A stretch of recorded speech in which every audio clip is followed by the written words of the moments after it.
मी हा सोहळा काल पाहत असताना हे एवढंच मी पाहत होतो की इथे कशा पद्धतीने कार्यक्रम केला जातो.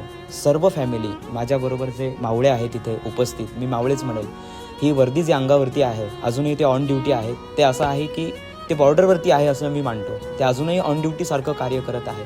मी या सर्व आमच्या 10 सर्व वीर जवान फाउंडेशनच्या सर्व सहकारी असलेल्या माझ्या बांधवांना मी पहिल्यांदा नमन करेल की तुम्ही एवढं सगळं करत आहात.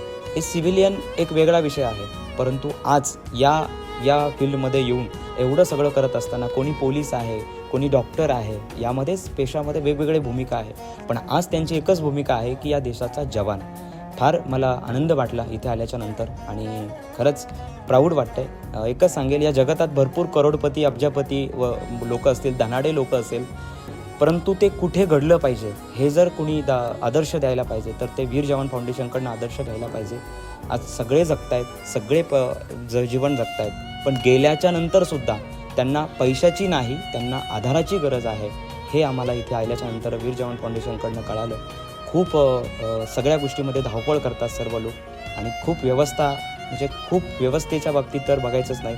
इकडे वीर माता, वीर पत्नीला खूप छान पद्धतीने सगळ्यांना रिस्पेक्ट देऊन इकडे मान सन्मान केला जातो.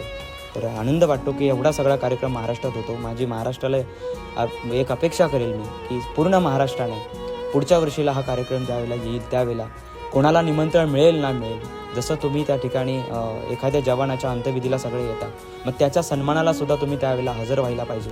इकडे सर्वांनी सपोर्ट आणि सहकार्य करायला हवं, हीच माझी अपेक्षा राहील.